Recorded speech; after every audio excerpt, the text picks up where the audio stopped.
Knight Rider won't be seen tonight, so we can bring you a very special episode of The Gen X Files. Welcome to The Gen X Files! I'm Jim. I'm Adam. And today's show is all about Harley Davidson and the Marlboro Man. Oh, yeah. Yeah. So I guess Harley Davidson and Robert just didn't roll off the tongue. And the Robert Man. Yeah, man. Okay. So it's the Other Buddies. This is kind of like third entry in the Other Buddies. These are like the other buddies. Yeah, other buddies. There's not a lot. Like, there's not a catchy Michael McDonald song in the soundtrack. There's no. There is not. This is the 90s. We've entered into the 90s. This is the beginning of the 90s action movies where they really didn't know what they were doing.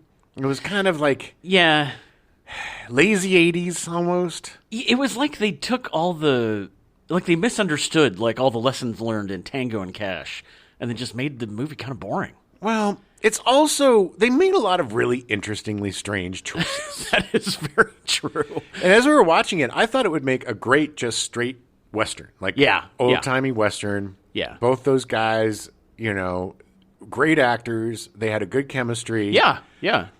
Don Johnson, one of the coolest cats on the planet. Oh, my God, he's so awesome. Mickey Rourke back then. Handsome. Great actor. And I love both these guys. Like the first time I encountered Don Johnson as I stumbled as a young man onto A Boy and His Dog, which is a great sci-fi post-apocalyptic weirdo movie. I still haven't seen that yet. It's been on my list, like literally third on my list for like 8 years. It's so weird. The dog talks like this. What are we doing here? It's just so weird and so fun.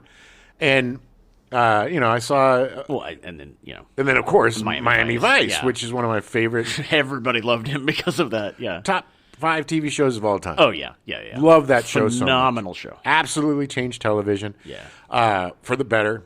Gave TV a grittier, more movie type of. It was so much more cinematic. It was like watching a movie every week. Yeah, and really cemented and introduced using pop music in shows as as a driving force, as an engine for the scene. Right. Essentially what every single show has done since then. It's now all music videos. Yeah. And Mickey Rourke, I remember seeing him in Diner and not Johnny Dangerously. No, he was definitely not in that. Johnny Handsome, which was really good, and Pope of Greenwich Village. Oh, Pope of Greenwich Village, which they took my thumbs, Charlie. They took my thumbs. Oh, the only thing Eric Roberts was ever good at. He plays such a weirdo. Yeah, but oh god, such a good movie, and and a really good actor. Unfortunately, this movie. The thing about Tango and Cash is you had Kurt Russell, who was just charm personified. Yeah, he was a driving force. Yes, and you have the biggest movie star in the world. Yeah. Just playing against type, which was interesting. True, but that's something I was realizing watching this movie yesterday is Sylvester Stallone, just his mere presence makes a movie a movie. You know what I mean? He's like a movie star. It feels very theatrical. Yeah. And neither of these guys were movie stars, No, unfortunately. Don Johnson should have been. Definitely. And Mickey Rourke was a a movie star. This is kind of the end of his, he made a lot of weird, again, probably he bad also, agents. made bad choices. Well, he never really wanted to be, anyway, we'll get into it. We'll get into it, but also, you don't have, the thing about buddies and buddy movies is you need like a kind of hyper or charismatic or outgoing character to balance out the cerebral thinking quiet there needs to be a yin and yang. This is two yins. Yeah. And it's who could whisper talk the quietest. It's just like, hey Harley, what's going on? I don't know, Marlboro. Why don't we go have a drink? It's just it didn't help any that the sound mix was horrible for this movie. Yes. But again, there's a lot to like in this movie. Yeah. There is a good movie somewhere in here. And again, it's a guilty pleasure. None of these movies this month are amazing films, except for Tango and Cash. Yeah, which is I unabashedly love that movie. It just somehow rises to the top, even though it shouldn't have. Exactly. But yes. It's the Donald Trump of movies. It just makes no sense. It doesn't. But somehow keeps being somehow it's successful. super popular. Yeah. No. But it's but this, like, it should have been a Western, and they made the really weird choice of making it kind of in the future. Yeah, it's Like 4 years in the 4 or future. 5 years, yeah. You know? But just enough to be like, oh, this could be happening in 5 years. Never really make a point of it. The only thing that we see is like a billboard at the beginning saying the 1996 Plymouth there. The weird, like, robotic bad guys. Well, that's the thing. Yeah. It's like this movie really seemed like there were a lot of coked out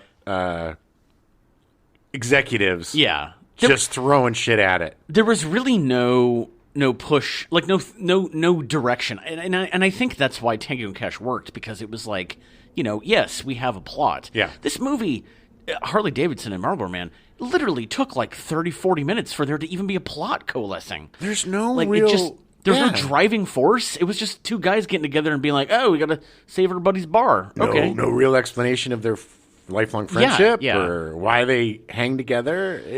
I think this movie was just very poorly written. I agree. I think it was poorly written. I think it was also rushed. Yeah. You know.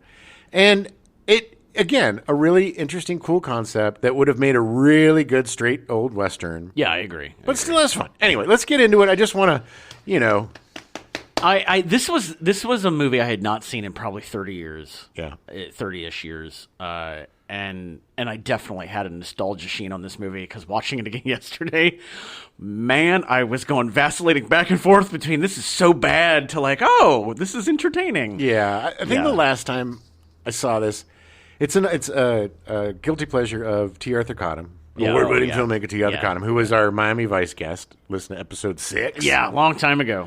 Many moons ago. But last time I think he and I watched it, which is great because, you got two guys, guilty pleasure. Yeah. You know. And he and I both love Don Johnson. It's embarrassing, our love for him. Your But crush, But yeah, and it is this one that I watch all the time? Is this a Tango and Cash? No. But when we used to have satellite, this pops up on a Sunday afternoon. And I'll let it run. When this was on, when I was in high school, like if it was on like Showtime and Cinemax all the time, and because it was cheap to get the rights for. But I saw it constantly, and even then there was still stuff I didn't remember watching it again. Yeah, I mean the things the two things that stood out the most to me were the ridiculous trenchcoat mafia. Oh my god, they were so weirdo bizarre. Machine gunners, so weird. Run by one of the lesser Baldwins, and and the graveyard in the airplane graveyard. Yeah, the shootout in that. All right, let's get into it. Take yourself back to 1991. Oh yeah, March 13th, the U.S. Department of Justice announces that Exxon has agreed to pay $1 billion for the cleanup of the Exxon Valdez oil spill in Alaska, almost 2 years after the spill occurred. Still, to this day, the majority of the spill was never cleaned up. Yeah, it's disgusting. Yeah. Exxon was awful. They're bankrupt now, aren't they? No, I think they're still around. Of course, it's an oil company. Yeah. June 16th, 4 security guards are shot to death during a bank robbery at the United Bank Tower in Denver, Colorado, United States. The person subsequently charged with the crime was acquitted, and the case remains unsolved. Because it was Harley Davidson and the Marlboro Man. Yeah. They didn't like killing people.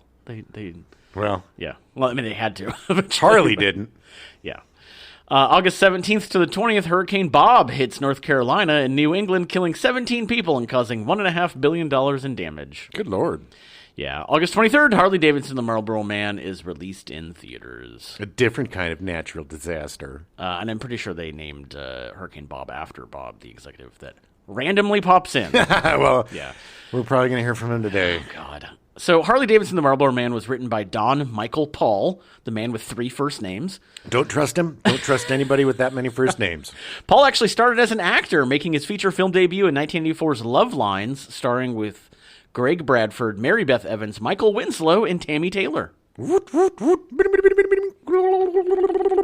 That's Michael Winslow. Yeah. Yes, it was. No, that wasn't Tammy Taylor? No.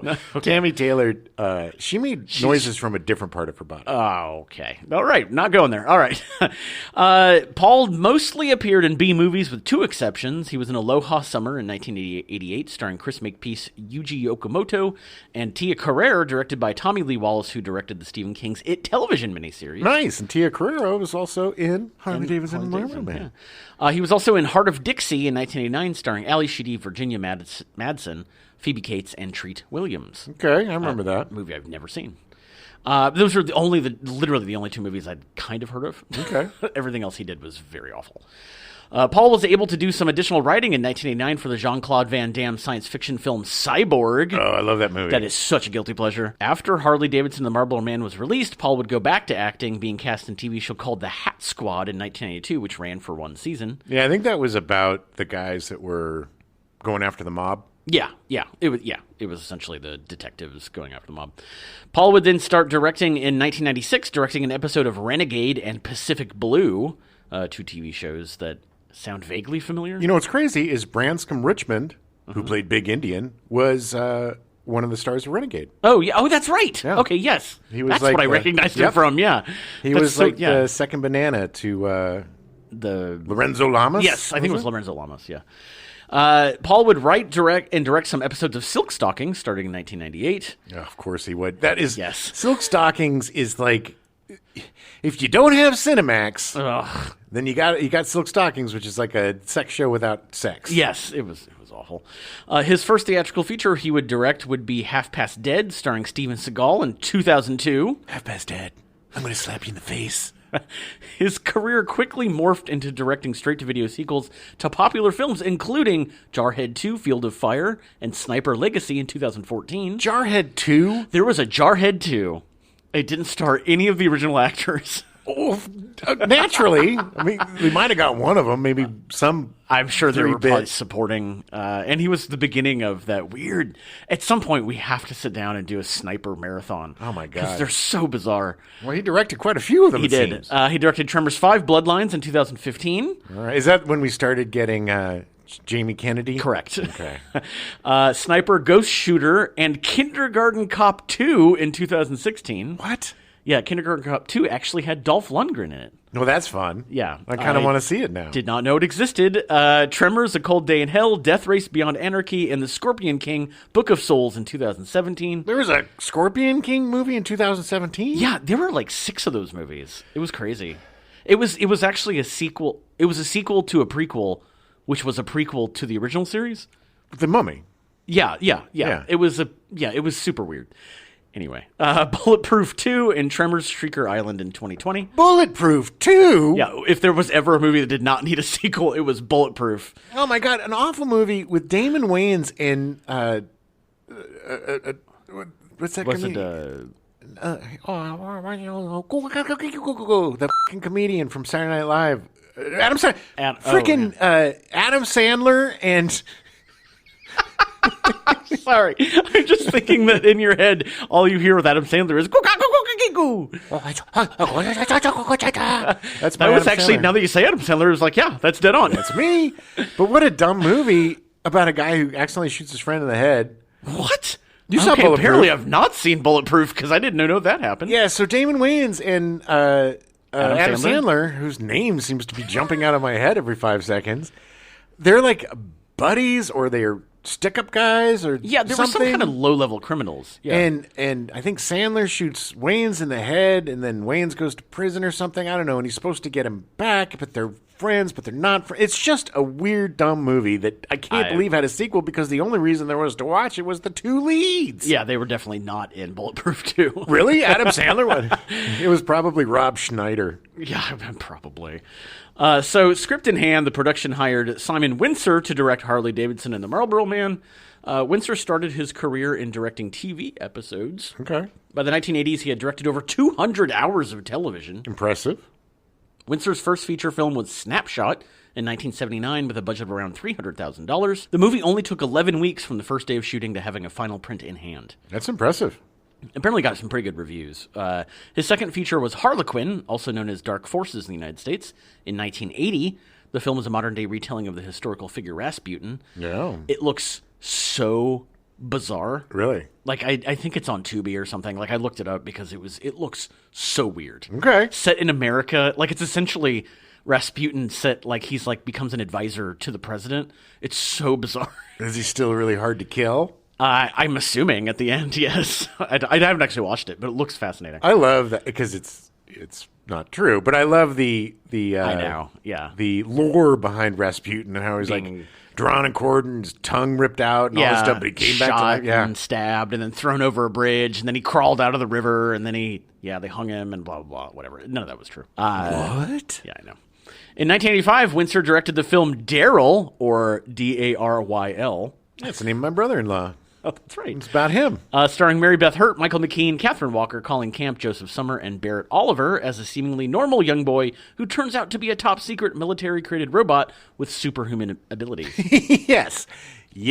So Daryl was another one of those movies that was on cable TV all the time. Oh, yeah. And I'm positive, I've not watched it in 30 years, I am positive it's terrible, but in my mind, I remember really liking that movie. Well, sure. Well, yeah. Nostalgia sheen is very, very bright on that one. That's so funny because back in the day, like HBO or Showtime, they had schedules, and you would get these little booklets, the little books, every month, and it would tell you when everything was on. And usually, whatever quote quotes big movie they have would play like 2 or 3 times a day. And you have to wait for nighttime for the nudie movies because they didn't put any R's during the day at the beginning. Now it's like now whatever. It's a free-for-all. Yeah. But back then it was very scheduled and you knew exactly when stuff was coming on. And right. Yeah, it was great. I remember that was always when I went and hung out with my parents' friends on New Year's Eve because they had HBO. I would sit down because Showtime never did that. But I would sit down and look through and be like, oh my God, all these movies I'm never going to be able to see. Yep. Like, it was so great. Yeah. 1989 saw Windsor directing the TV miniseries Lonesome Dove, which won him an Emmy for outstanding directing in a miniseries or a special. Without any sort of... without any caveats, without anything, this is the best miniseries ever made. Okay. Ever made. All right. Tommy Lee Jones and Robert Duvall. Oh, yeah. It's amazing. Was Danny Glover in that? Yep. Yeah. And Rick Schroeder. Yeah. And Robert Urich. And Rosanna Arquette. I've never seen Lonesome Dove. I have to see it.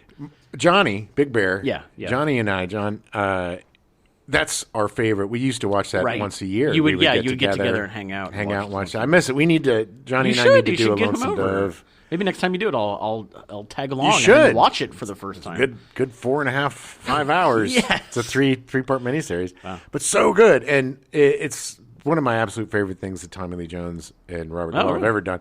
And the two of them together, you get the two classic grumps. It's just gold. I got to wiggle my bean.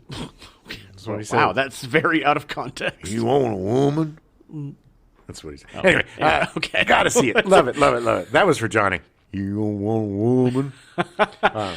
Definitely got to check that out. 1990 saw the release of the Windsor-directed Quigley Down Under, a Western starring Tom Selleck, Alan Rickman, and Laura San Giacomo. Not a good movie, but a guilty pleasure. Agreed.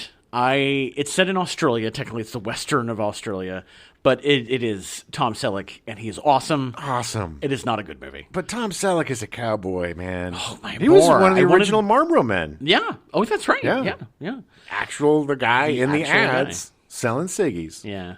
After Harley Davidson and the Marlboro Man, Windsor would direct some TV movies and some features, including Free Willy in 1993. Yeah, about when Pee Wee Herman went to that... You saw a movie? Went to see that porno movie, and he freed Willie. Yeah. And got arrested. Except it would have been called Free Zombie, because he called it Free Zombie. Yeah. Okay. Rest in peace. Lightning Jack in 1994, starring Paul Hogan, Cuba Gooding Jr., and Beverly D'Angelo. No, I'm thinking Kangaroo Jack. You're thinking Kangaroo Jack. No, the second you started talking, it's like, no, it's not the Kangaroo movie. Because that's with the fat kid from Stand By Me. Yeah. It's Kangaroo Jack. Yes. Yeah. And Anthony Anderson. Yeah. Oh, God, I can't remember his name.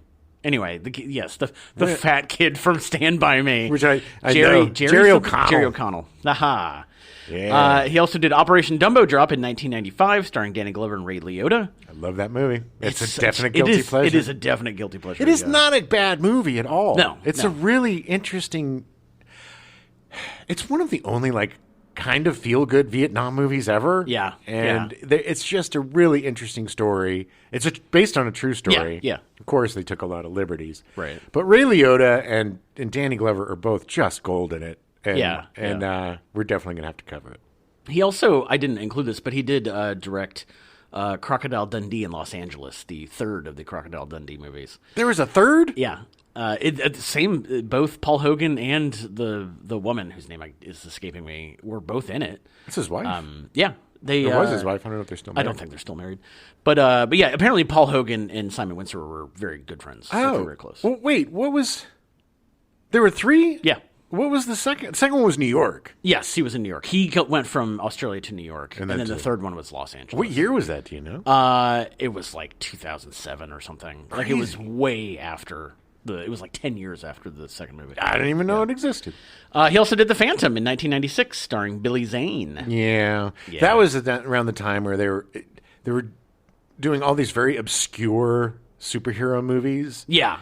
And this was like based on a serial from like the 30s or 40s. You know, when they used to have serial movies, like little shorts before the movie. 7-minute, 8-minute segments. And with a cliffhanger, the guy would, the car went off the cliff, and then next week it's a different angle, and you see him jumping out. Right. Cheaters, yeah. Windsor's last film was The Cup in 2011, starring Brendan Gleeson. I think it was about horse racing, if I remember correctly. Okay. It's kind of weird. Simon Windsor's still around. He just hasn't directed any movies in like 15 years. Maybe he retired. He just, I think he just said, okay, he's done. So they cast Mickey Rourke as Harley Davidson. I'm Harley Davidson. And I just total caveat here. Like I am not a huge Mickey Rourke fan. I don't really understand why everybody likes him. Like he's fine. But I haven't seen his early movies. That's why.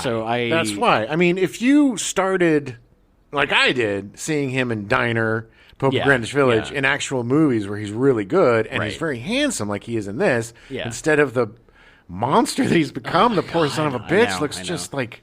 I know. He's ruined himself, but whatever. That's his choice. But yeah,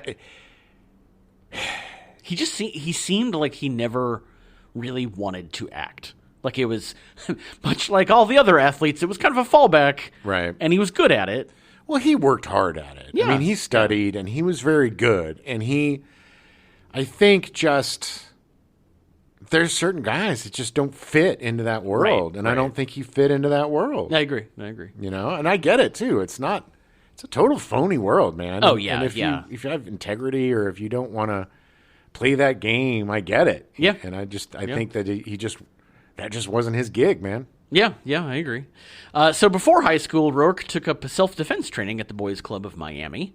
It was there that he learned boxing skills and decided on an amateur career. At the age of 12, Rourke won his first boxing match as a 112-pound flyweight, fighting some of his early matches under the name Phil Rourke. Yeah, my name's Phil Rourke. He continued his boxing training at the famed Fifth Street Gym in Miami Beach, Florida. In 1969, Rourke, then weighing 140 pounds, sparred with former world-weight champion Luis Rodriguez. Rodriguez was the number one rated middleweight boxer in the world and was training for his match with world champion Nino Benvenuti. The middleweight is 154 pounds to 160 pounds. Mickey Rourke was 140 pounds, and thereby he received a concussion from sparring with Rodriguez. Yeah. Why anybody was like, yeah, let's do this. The guy outweighed him by 20 pounds. Hey, he was brash. Yeah. Kid had breasts, some chumbos. Cojones. Yeah.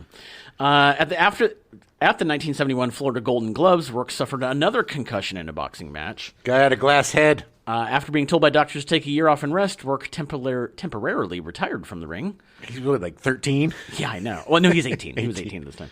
From 1964 to 1973, Rourke compiled an amateur boxing record of 27 wins with 12 straight knockouts and 3 defeats. He was a good fighter, He was good. Yeah. He was good.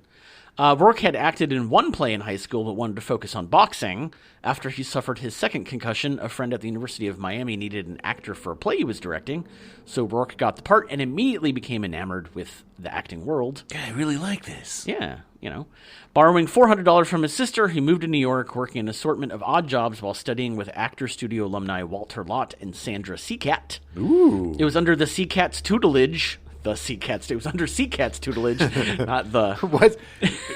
What is a sea cat? Apparently, it's someone named Sandra. It was under Sea Cat's tutelage. Rourke later recalled that everything started to click. You do a really good impression of him. Rourke had been selected to the Actors Studio in his first audition, which Elia Kazan is reported to have said was the best audition in 30 years. Kazan had a very high-pitched voice. That's why he was so in demand as an actor and director. Appearing primarily in television films during the late 1970s, Rourke made his feature film debut with a small role in Steven Spielberg's 1941. Yeah. He had a small part in Michael Cimino's Heaven's Gate in 1980. Ooh, that was a bomb. Yeah, it was bad. He made Heads Turn playing an arsonist in 1981's Body Heat, written and directed by Lawrence Kasdan. Oh, yeah. He was great. That movie's great. The next year, in 1982, he was in Diner from Barry Levinson, starring alongside Paul Reiser, Daniel Stern, Steve Guttenberg, Tim Daly, and Kevin Bacon. Yeah, I've talked about this movie a lot if you've listened to the show. It is amazing. It's such a great turn for every one of these young actors who all became stars. Yeah. And rightly so. I mean, they were so good. And you know the popcorn trick? No. Where is that where you go to the movie with Pee Wee Herman? Well, that's a different kind. kind of. It's where you put your wiener in the popcorn and then the girl digs down. That's from this movie. Oh, I didn't know that. That's Mickey Rourke. Oh, wow. He did the wiener. Wow, he did the popcorn wiener. Yeah. Wow. I need to see more Barry Levinson. I've not seen. It's part of his Baltimore. It's the Bagel Trilogy. Yeah. It's with Tin Man. Well, they include 2 other movies with it. Like, there's 2 other movies they consider part of that. Right, but it was originally the trilogy of Tin Man, this, and Avalon, I believe. Yeah, but all Baltimore set stuff and, about, Yeah. I need to see those. It's also on my list. Rourke would start gaining more critical acclaim throughout the 80s. 1983 saw the release of Rumblefish, Francis Ford Coppola's follow-up to The Outsiders. Not very good movie, but a great performance by him. Yeah. The Pope of Greenwich Village in 1982, co-starring Eric Roberts and Daryl Hannah. They took my thumbs, Charlie. They took my thumbs. 1985 saw Year of the Dragon, a crime thriller co-written by Oliver Stone and directed by Michael Cimino. That's a fun movie. That's a good one. I have not seen that. I would like to see that. I'd love Oliver Stone. 1986 saw the release of 9.5 Weeks, directed by Adrian Lin and co-starring Kim Basinger. This movie turned Rourke into a sex symbol, and he had never been more popular than he was after 9.5 Weeks. Yes. Oh, God, that Leave Your Hat On song. You can leave your hat on. Boom, boom, boom, boom, boom. Everybody's mushing food all over. It started everybody having sex with food present. No. And there's that whole scene in front of the fridge where they're just mushing jellies on each other. Nom, nom, nom, nom, nom. Oh, okay. Oh, gross. You can leave your hat on. Food. Boom, boom, boom, boom, boom. Food should not be involved in sex. That is, in 1987, Rourke was in Angel Heart, directed by Alan Parker, notorious for its sex scene with Lisa Bonet, who was one of the Cosby kids. Yeah, that overshadowed everything about that movie. I've actually seen Angel Heart. I really liked Angel Heart. I thought it was done well. It's a good movie. It's flawed, but it's really interesting. It's got such a cool look. And Alan Parker is... It was shot really well, and Alan Parker's a genius. Yeah, and it's a really good performance by Mickey Rourke. I mean, it is brutal. I mean, he is so emotionally raw in parts of that, and De Niro's creep. Oh yeah. That egg. That was that whole just cracking the egg, the slowly long fingernails. Oh my God! Oh, so great. So or Lisa Bonet. Yeah, it was dumb. It was dumb. It was like, oh no, the Cosby kid's in a sex scene, and that was all anybody wanted to talk about. Sure, and Cosby's moral outrage sure aged well. Why don't you, Mr. Glasshouses? How dare you, Bill? Yeah, exactly. He was also in 1987 in Barfly, with Rourke starring as Charles Bukowski. Very underrated movie. Faye Dunaway is ridiculous in that movie. He is so good in that movie. I love Charles Bukowski. Yeah. Is it a perfect movie about Charles Bukowski? No. Not at all. But it's a really good film. And again, it showcases just how talented Mickey Rourke is. Yeah. Because it's a tough role, man. Bukowski was a drunk, baby. No, he was bad drunk. He was legendary, and it's definitely. See, these are the movies that that you haven't seen. That are the ones that are good. In the late 1980s, Rourke performed with David Bowie on his album Never Let Me Down. Okay. Yeah, he did. He play actually, the triangle? No, Rourke he started to have like a weird musical career. Oh, right. He was another one of those like Don Johnson, who just randomly was like, well, I'm popular enough. Heartbeat. Nothing but heartbeat. Thank you, GTA. Around the same time, he also wrote his first screenplay called Homeboy, a boxing tale in which he starred. Not a bad movie, but, again, kind of like Johnny Handsome and stuff, just kind of like disappeared. Nobody really saw it. Yeah, There's a lot of these. I've never seen this. Yeah, I'm guessing this is part of the reason why he eventually went back to the boxing, because I think he was kind of getting tired of Hollywood, and the boxing movie was like, oh hey, I actually can still do this. He seemed pretty tired in Harley Davidson, Marlboro Man. He did. Unfortunately, most of his movies were box office bombs or critically panned. Rourke's acting career eventually became overshadowed by his personal life and his career decisions. Yeah. Directors such as Alan Parker found it difficult to work with him. Parker stated that working with Mickey is a nightmare. He's very dangerous on the set because you never know what he's going to do. Those are my least favorite people to work with. Oh, yeah. I've had to fire actors because it was like they were doing something unsafe, and I was like, you can't do that. We shot a short over here, and there was an actor that was totally out of control, and he was bouncing off the wall, and he fell down right onto my neck. I almost broke my neck. God. And I knew this was going to happen because it was the director wasn't, oh, that's really funny, that's great. And it's like, well, no, this guy's completely out of control. He doesn't know what he's doing with his body. And that kind of stuff is ridiculous. Like, do not endanger your other actors. Don't do stupid stuff. Make sure everything's planned. As somebody who always gets hurt, whether it's a play or a movie, stitches, bloody noses, this or that, please, actors, be safe. I was. There was one play that I was in where it was being directed by somebody else, and one of the actors, like, totally unscripted, just smacked a hat off my head, and I stopped the scene. And I got up and took the director outside, and I said, "You're going to fire him." And he was like, "I can't do it." So I took him outside and fired him. Nice. And Is this Zombie like, Joe's? Yeah. I was like, "You can't." I literally told him, I was like, "You can't do that. Like, you've not just physically assaulted me, but like, if you think it's an idea, tell me, and we'll work it out." Exactly. But that's just so unacceptable. And I could felt it coming, and it was like, okay. Improv is improv, but physical stuff, all of it needs to be worked out because you will get planned. I am 100% proof that you will get hurt. Yes, exactly. If you do not. Exactly. Learn from Jim. Learn from my mistakes, people.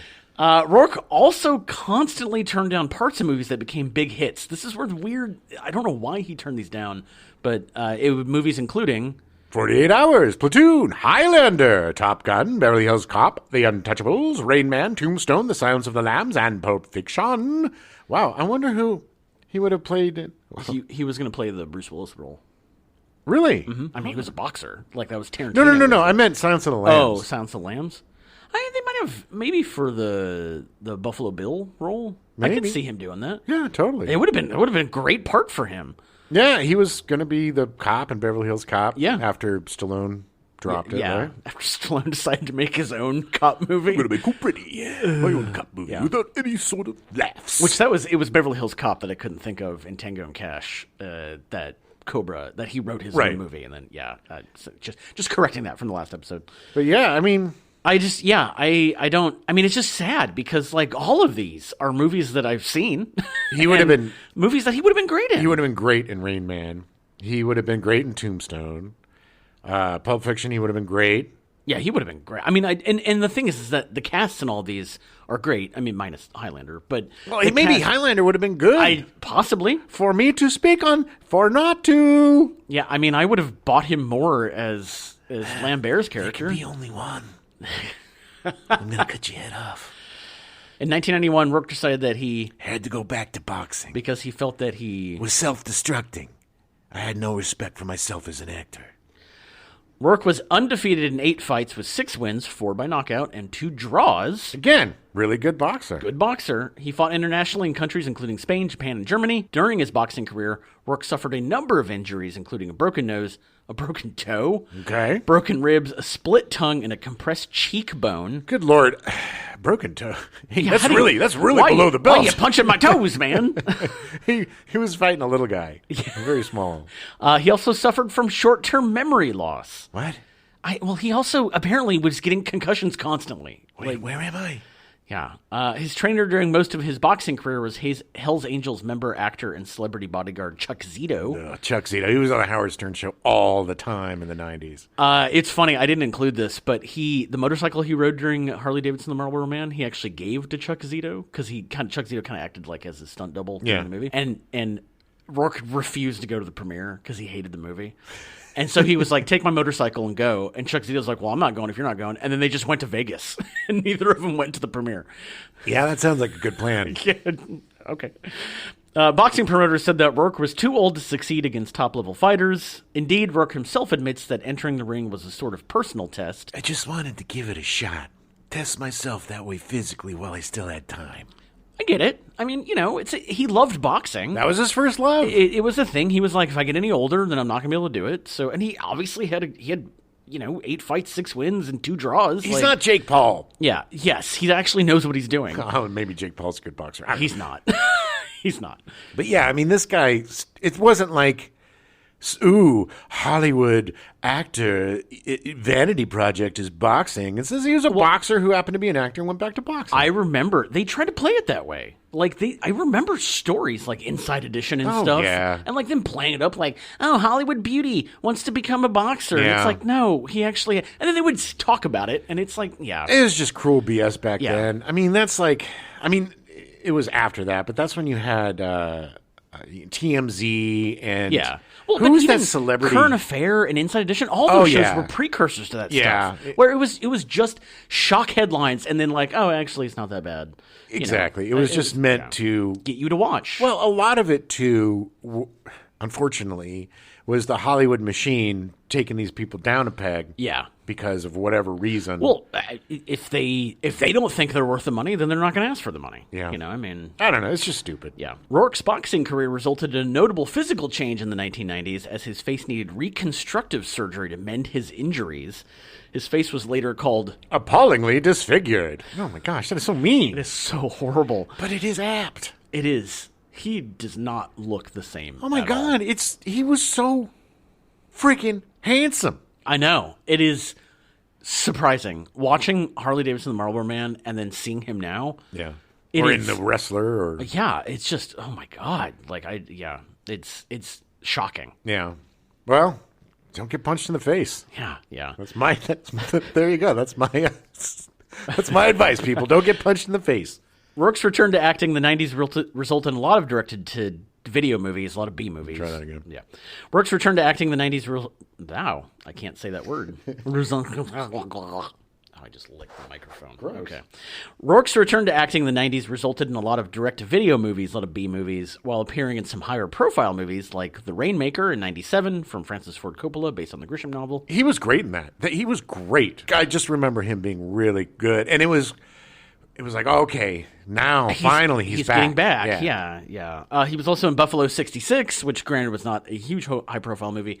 I love Buffalo 66. Love that movie. Oh, my God. From Vincent Gallo in 1998. Vincent Gallo is, well, he kind of, Brown Bunny kind of wasn't great, but not somebody I'd want to hang out with. No, but man, Buffalo 66 is an incredible film. It's such a Ben Gazzara, Angelica Houston. But even the way it was shot, it was a brilliant Christina Ricci indie movie. Yeah, it is. Oh, Christina Ricci is so good. Oh my God, yeah. It's if you have not seen Buffalo 66, do yourself a favor. That movie is brilliant. It is so good. And granted, Mickey Rourke was only in it for like 30 seconds, but he was great in it. Yeah, I mean that's kind of he became a character actor. Yeah. Once his face got all effed up, he went from leading man to character actor, and I think he's the guy, kind of like Brad Pitt, that was always a character actor in a leading man's body. Yeah, and now he's in a character actor's body, being a character actor, right. and I think that fits him perfectly. Yeah. He was in Man on Fire in 2004 from Tony Scott. Ooh, is that with... That's the Denzel Washington. Denzel, yeah. I don't remember him in that movie at all. I think he was the bad guy. I'm pretty sure, but I don't remember him at all. Sin City in 2006, which gained him a higher profile in Hollywood, which is a fantastic movie. Oh, my God. And he is so good in it. It is the perfect role for him. Yes. After all the boxing Yes. and all that and being gruff and like... And disfigured. It is perfect. It plays into all of his strengths. And that is Robert Rodriguez's masterpiece, man. Agreed. Such a great movie. Oh, yeah. So good. But because of that, he would end up starring in The Wrestler from Darren Aronofsky, which would garner him his first Best Actor nomination from the Academy Award, unfortunately losing to Sean Penn for Milk. Well, he was pretty good as Milk. No, I mean, don't get me wrong. It was a good year that year for male leading actors. Oh, yeah. I don't know if I ever saw The Wrestler. Oh, really? Probably, but it's good. I mean, it's Aronofsky, so like I'm a huge Aronofsky fan. So like but he was good. I mean, it was just about it literally was kind of his autobiography. Right. Like he was a wrestler and got all messed up, and then he stopped for a long time, and he wanted to go out in a blaze of glory. All right. Yeah. They essentially kept telling him during the movie, if you wrestle, you're going to die. And he's like, all right. Yeah. It's good. It's really good. He currently has 8 movies in post-production, and they all look like they're going to be going straight to DVD or straight to video. Straight to streaming, I think is what it is now. Yeah. Well, I mean, Walmart still sells a lot of DVDs, straight to DVD movies. Nice. Any titles on those or no? No. I mean, none of them were familiar, and I literally couldn't find any information. Like, it was just I feel like at this point, he's like, I'm just going to work. Like, whatever. I get it. Yeah. I mean, either you take the jobs that are offered or you don't work. I mean, Yeah. Yeah. Don Johnson was cast as Robert Lee Edison, also known as the Marlboro Man. Woohoo! Johnson's first major role was the 1969 Los Angeles stage production of Fortune and Men's Eyes, in which he played the lead role of Schmitty. Oh, Schmitty. The play included a shockingly realistic prison rape scene portrayed by Johnson. Was he getting or giving? Giving. Nice. Yeah. Really? I don't know. This exposure led to the quickly forgotten film The Magic Garden of Stanley Sweetheart in 1970, Johnson's debut feature and first lead. Ooh. It was about a confused college student's experiences with sex, relationships, and drugs in the late 1960s. Yeah, he did a lot of these counterculture movies. He did. He continued to work, but his breakout role still escaped him. He appeared in Zachariah in 1971, an acid western. Ew. Yeah, literally, like I think all the characters are on acid. Probably while they were filming it too. Yeah. The Herod Experiment in 1973, a coming-of-age film about a fictional school called Herod College, where the students learn about sexuality and experiment with each other, starring James Whitmore, Tippi Hedren, and Bruno Kirby, a film in which Johnson displayed frontal nudity. Yeah, I've seen this movie. It's weird.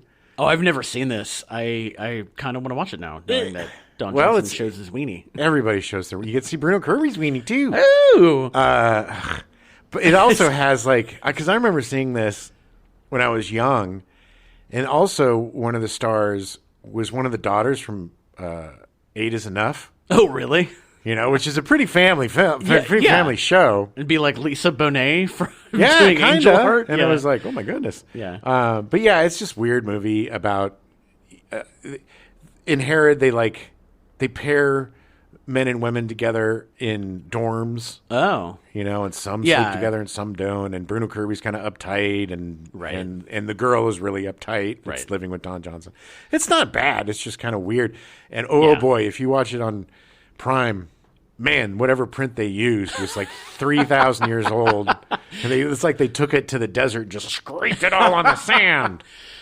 He was also in A Boy and His Dog in 1975, the post-apocalyptic film based on the Harlan Ellison novel. Yeah, have you read that novel? No, it's funny because I'm a huge Harlan Ellison fan, and there's a bunch. He wrote so much. There's a bunch I've not read. It's been a while since I've seen it, but I really like that movie. Okay, I'm gonna have to check. That's when I first realized. I was like, oh, this guy's cool. He's actually really good. Yeah. But he's so young in it. It's in both of these movies. He is so young. He's just like a little boy. It's just too young. In 1976, Johnson was the roommate of actor Sal Mineo at the time Mineo was murdered. Did he do it? It was not Don Johnson. Are you sure? I mean, I don't know. Okay. I'm just saying. I hope not. It's always the roommate, Adam. Keep it simple. That's what there's when I murder you. Everyone's going to assume it was you, Jim. Johnson was being cast in TV parts, various episodes of shows and TV movies, having a pretty good career, but still not quite hitting it big. Yeah, he's one of those guys, man. Devastatingly handsome, super cool. Yeah, and good. I mean, he's really good. And a really good actor. Very natural actor. He came up in a time where his type of looks and movie star were kind of being rejected because it was the 70s and people were looking at weirdo-looking people, like Jack Nicholson. It was like, we got to find the norms, non-pretty normies, guys. Yeah. So he kind of came up at a time where that look was kind of against him. Right. It was unfortunate. Yeah. Too pretty. At that time, yeah. He was in From Here to Eternity in 1980, the 3-part 6-hour miniseries that was essentially a remake of the original movie. It was pointless. Which was based on a book, and it was, anyway, yeah. Yeah, I didn't really see a purpose for it. No, the movie was fine. The movie was fine, yeah. Between 1978 and 1981, a mere 4-year period, Johnson was in 9 TV movies, including playing Elvis and Elvis Presley and the Beauty Queen in 1981. Well, thank you very much. He found his big break when he was cast in Miami Vice in 1984, appearing in 111 episodes. That's such a good show. Johnson tried to parlay this back into a feature film career, appearing in Ceasefire in 1985, a Vietnam War movie. Yeah. I've never seen that. I'm sure I did. I don't remember it. Yeah. He was the voice of Lieutenant Falcon in G.I. Joe the movie in 1987. Go Joe! Man, he was so good. I love that movie so much. Sweetheart's Dance in 1988, co-starring Susan Sarandon, Elizabeth Perkins, and Jeff Daniels. Yeah, it's a little romantic comedy. Yeah. Dead Bang in 1989, directed by John Frankenheimer, co-starring Penelope Ann Miller, William Forsythe, Bob Balaban, and Tim Reed. I don't think that was a bad movie. It was a box office bomb. But I don't think it wasn't a bad movie. I like John Frankenheimer, so I don't think I've seen it. Although twins or something, I don't know. Yeah, no, I definitely seeing the cover or the poster. I'm pretty sure I've seen it. Oh, I know I've seen it. But I just don't remember yeah. what it was about. He was also in The Hot Spot in 1990, directed by Dennis Hopper, co-starring Virginia Madsen and Jennifer Connelly. It actually premiered on Showtime rather than getting a theatrical release, and was described as a scorchingly erotic thriller. Yeah, Dennis Hopper. He was all about those scorchingly erotic thrillers. No, it was. I mean, it was. Yeah. It was like an erotic thriller. Yeah. I mean, it's a very apt description. Yeah. During production of Harley Davidson, the Marlboro Man, Rourke revealed that he was a big fan of Johnson because of Miami Vice. We all were. Kind of fanboyed on him a little bit. Rourke feels that he learned a lot from Johnson during the production and considers Johnson to be a lifelong friend. Nice. Yeah. I mean, they definitely had chemistry. Like, the scenes with them sitting on the billboards and, like, chatting. Like, they were good together. Yeah. But there was never, like... I mean, there was almost zero stakes to it. But I mean, it was, yeah. But there was also not a lot of, like, bonding... Yeah. Friendship kind of stuff. It was a lot of, like, Harley, you blew it, Yeah, it's like... I blew it. I don't know. They obviously knew each other. And this is, I think, where part of the movie failed. Because the whole thing with Tango and Cash was that it was essentially two rivals getting together and realizing that they respect each other. Yeah. And this movie, there was no point to that because they knew each other and that was it. Right. And the friendship stakes just seemed kind of there. Like, we never got an explanation of why they rode together. We never really got an explanation of how they met. I don't know what Harley was. Like, we got some backstory from Marlboro. He was a rodeo guy who had a bad relationship with his daddy. Yeah. First thing and the last thing he gave me were these goddamn boots. But yeah, it's, I think there were moments, man, like on top of the building before they were jumping into the pool was great. Yeah. The when they talked about the boots and stuff, that was it was good scene. Yeah, good scene. It just it lacked any sense of like urgency. No, exactly. Yes, yeah. I mean, it just there weren't any stakes for them. Like, you knew that no matter what happened, no matter how mad they got at each other, they were still going to be friends. And Mickey Rourke and Harley was kind of a weird character because he was kind of compassionate in some places, but then in others, like after all their friends got killed, he was just like, they knew what they were getting into. Yeah, he was super weird, sociopathic. And it was just like, easy, Harley. Like, whoa, man, you don't like killing. Our friends died, Harley. Yeah, it's like he said he didn't like killing people. It's like, well, yeah. I don't kill people, but I don't care if people are killed. Yeah, apparently that was All right, Harley. that pretty much sums up Harley Davidson. Johnson would continue the string of box office duds, unfortunately, until 1993, starring in Guilty as Sin, a legal thriller directed by Sidney Lumet and co-starring Rebecca De Mornay. That was pretty good. It was a modest hit. I mean, it made some money. In 1996, Johnson was in Tin Cup, playing the antagonist Kevin Costner in the golfing movie. That's a fun movie. It was also a modest hit, but for me, an extreme guilty pleasure. I don't know if it's a guilty pleasure. I think that's just a pleasure.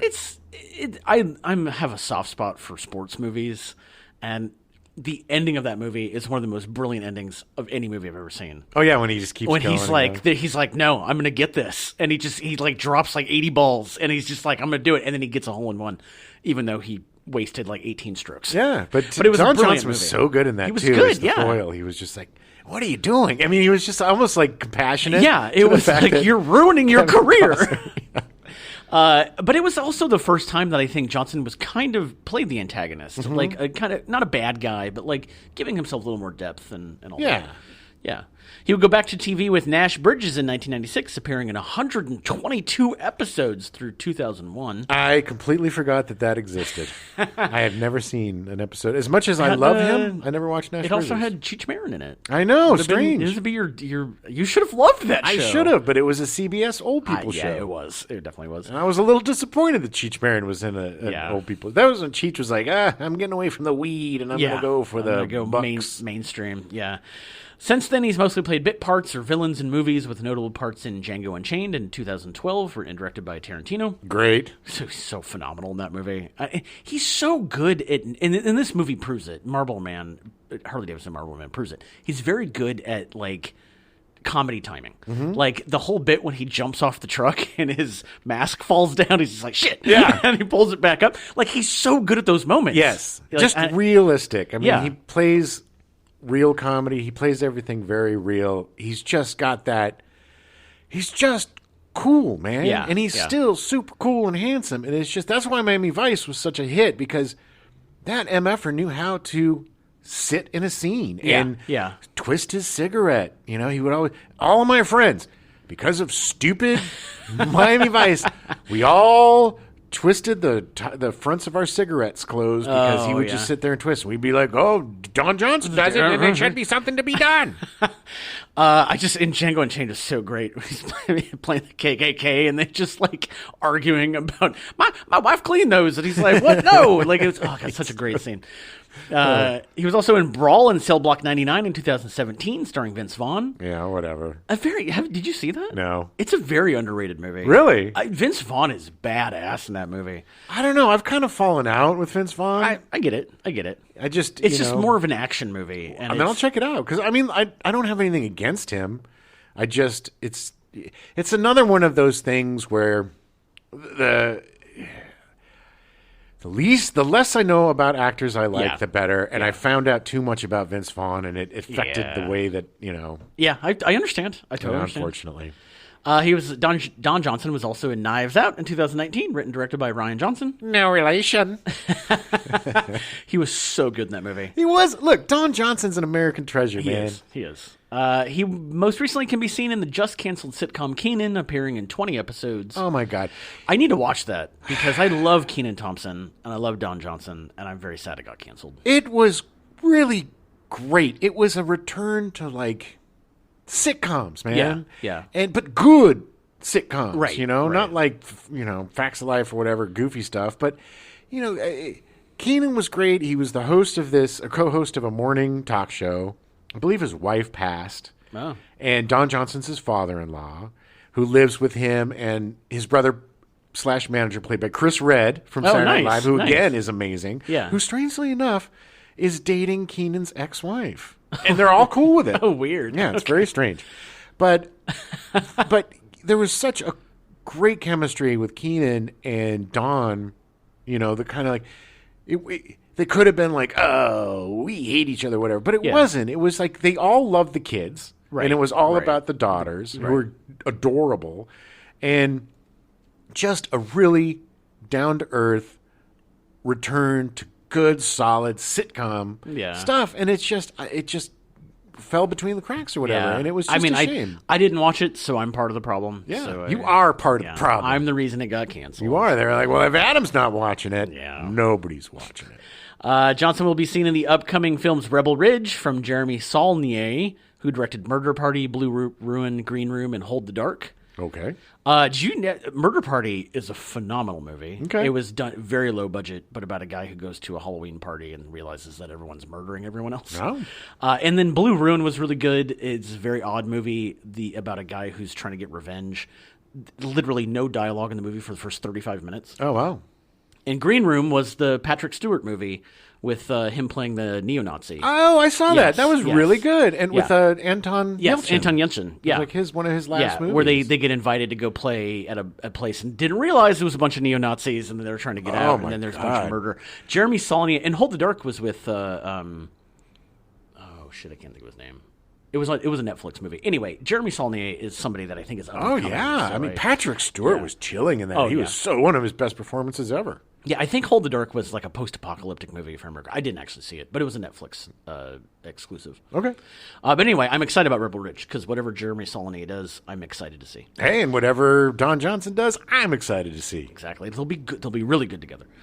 He also will be appearing in Unit 234 from Andy Tennant, who directed such smash films as The It Takes Two, starring the Olsen twins. That is such a good movie. Oh, my God. The Olsen twins are brilliant in it. Such range. Oh, wait. No, it's not. He also directed Fools Rush In, which is bad. With Chandler. Chandler Bing. And I hate... Rest in peace. Yeah. Ever After, A Love Story. Anne and the King, which was a remake of the original King and I. Yep. Sweet Home Alabama, and Fool's Gold. All these movies are not bad. They're just not good. No. Isn't Fool's Gold another movie with... That was, I think, had Matthew McConaughey in it. Oh, yeah. Yeah. Yeah, and was that the one with Matthew McConaughey where he's like a treasure hunter? Yes, yes. And then there's some romantic interest in... Oh, I think it's Goldie Hawn's daughter. Kate Hudson. I think you're right, actually. They were in a couple movies together. I think you're right, yeah. Failure to launch. Failure to Launch. I believe they failed to launch. Which was not directed by Andy Tennant. All right. Anyway, look, Andy Tennant's working, and more power to him. His movies kind of feel like cookie cutter. Yeah, well, hey. But Don Johnson's in this, so who knows? Maybe Unit 234 will be better. Well, I don't know. Maybe. I don't know. It probably won't be It Takes Two, but what is? Chelsea Field was cast as Officer Virginia Slim. Marlboro and Virginia Slim. The names in this movie are dumb.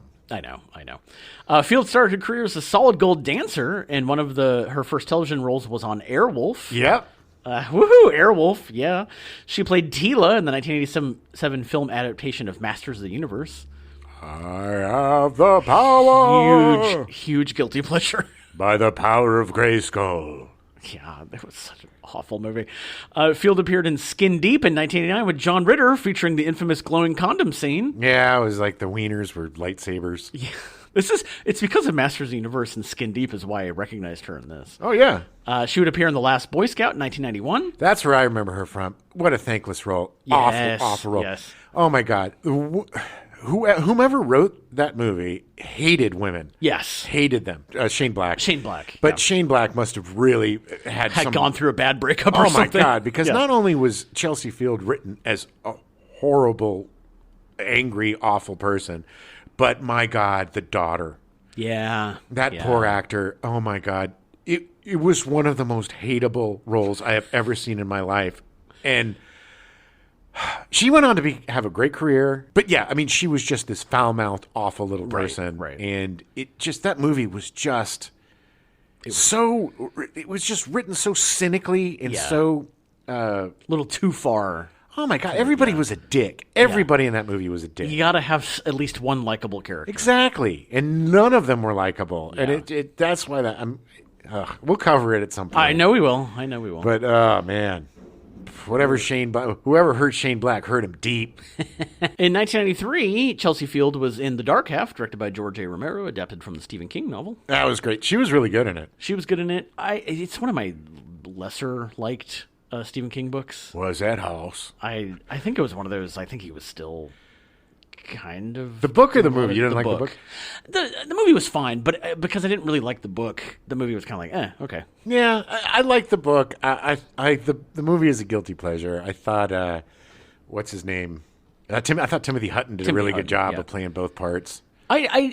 I need to see it again. I will say it's been a long time, and I need to read the book again because it's been a while. Yeah. It was just another one of those where I had like picked it up and I was like, oh, it's your 40th book about an author that goes crazy. Okay. Well, no, it was basically his book about dealing with Bachman book, right? Because Bachman like was dealing with his alter ego. Yeah, I sure. But it was cool. I just remember psychopops. I haven't read it in like 30 years. So the birds are psychopops. Sparrows are psychopops. All the psychopomps. They can bring in stuff. Psychopomps. She was also in Extreme Justice, co-starring Lou Diamond Phillips and Scott Glenn. Okay. Your favorite movie of all time? Oh, yeah. And Snapdragon, the first movie that Pamela Anderson starred in after her Playboy contract expired. Okay. Yeah, it's not good movies. She began portraying attorney Rita Devereaux in NCIS New Orleans during the program's third season. Great. And then the character was changed from recurring to regular, effective with the 7th season. And she's been on ever since. Very good. I've never seen it. I'm not old enough yet. Yeah. Well, I mean, at this point, you might be able to go back and start watching, like, Nash Bridges.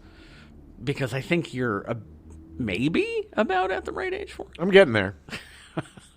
I'm not a senior citizen yet, Adam. A part of me kind of wants to start watching Nash Bridges. Why not? Daniel Baldwin was cast as Alexander. He actually had a name, surprisingly enough. He was lead bad guy robot number 1. Was that the name? Alexander, apparently, was Alexander. his name. Yeah. I didn't read. In the movie, he's never named, so I don't know if they just gave him names for the credits. But what's the extra $1 for? So it's just so weird.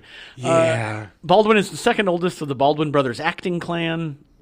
Question mark? Yeah. Acting? I know. He's most well known for his part on the superb crime drama Homicide: Life on the Street, appearing in its 31 episodes over 3 seasons from 93 to 95, and the Homicide movie that was released in 2000. He was really good in that.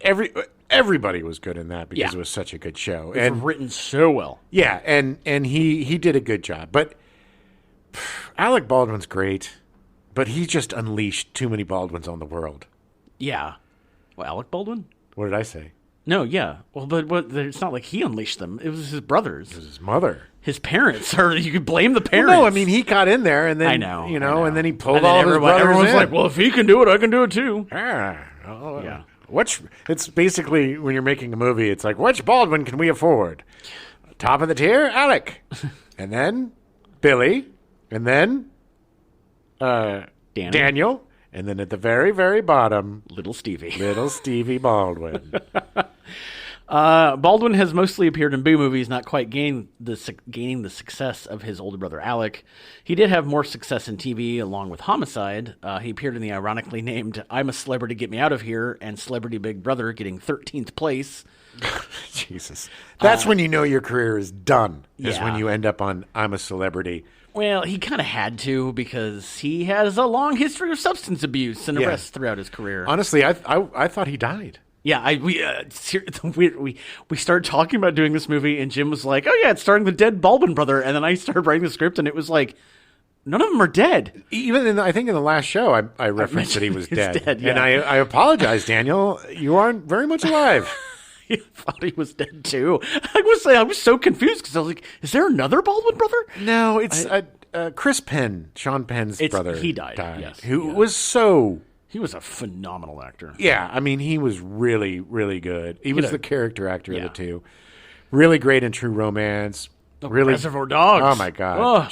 Yeah. Daddy. Oh my God! He was so good in that. So good. Such a shame that he died. Yeah. In true Hollywood fashion, this led Baldwin to an appearance on the VH1 reality television show Celebrity Rehab with Dr. Drew, filmed in 2007, but left the show after the 4th episode. F. Dr. Drew. I will say it. Drew Pinsky over is and a over. monster. He is a monster.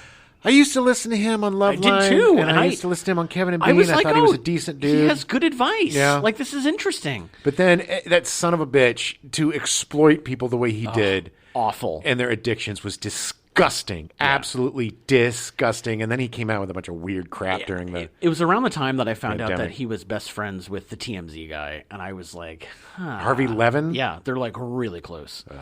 Well, they deserve each other. Bleh. They're just ghouls. They are Awful. ghouls. Awful. They profit off of the worst aspect of this business, and they are ghouls. And Drew Pinsky, F you. Yeah. You should have your license revoked. Baldwin stated reasons for leaving the show, the Celebrity Rehab, included having a prior commitment to an acting job and the other's behaviors interfering with his recovery. I got an acting job, and you're interfering with my recovery. It was eventually reported that he left because of inappropriate text messages he had sent to Mary Carey, a fellow patient in his treatment group. Oops. He's going to appear in 3 movies that are coming up that have no release dates, and they all look like they're very direct-to-video. Fine, but at least he's working. Hopefully he's sober and got his S together. Because there was a ton of other stuff. Like, he's been arrested for drugs like 5 or 6 times. Did he also get it for domestic abuse? Was that? No. Okay, good. No. That was Tom Sizemore. Yeah, another guy. Gee, these 2 guys on the movie must have been a wrecking ball. Yeah. Because this is kind of in the height of both of their addictions. Them together, every scene, so much cocaine flowing through their bodies. You could see it puffing out of their noses as they talk.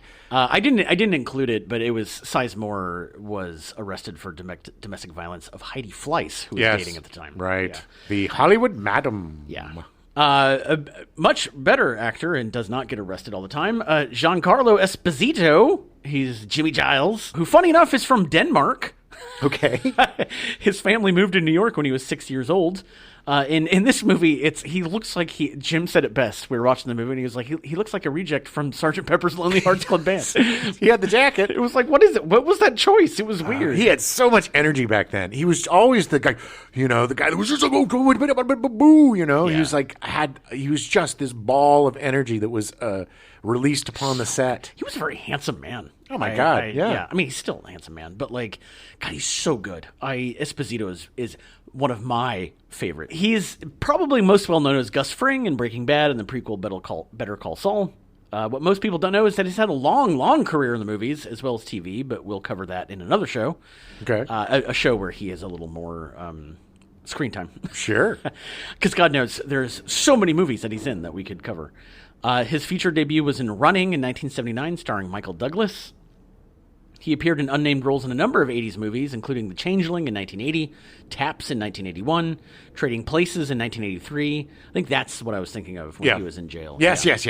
The Brother from Another Planet, The Cotton Club, and Go Tell It on the Mountain in 1984. Again, still playing unnamed roles. Yeah. Desperately Seeking Susan in 85, and Maximum Overdrive in 1986. Oh, yeah, baby. Which I did not realize he was in that. Yes, he's sneakily in just about everything. Yeah, it's just so funny because now, going back and seeing these scenes, it's like I didn't know about him until much later in his career. Well, also, why? Okay, so there's Jack Daniels.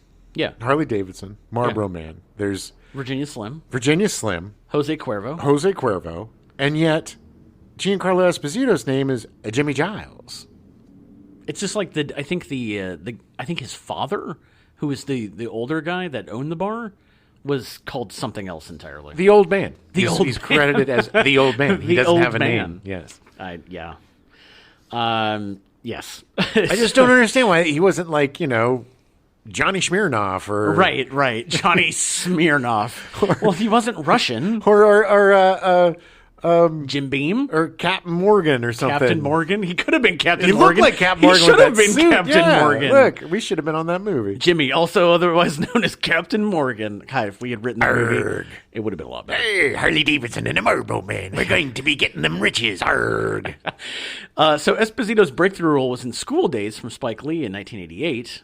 He would work with Spike Lee again and Do the Right Thing in 89. Oh, my God. He is so good in that. Do the Right Thing is such an amazing movie. School Days is really weird. It's good. It's an odd movie, yeah. It's a musical about the fraternity system at HBCU. I think a fictional HBCU. It's got a great cast.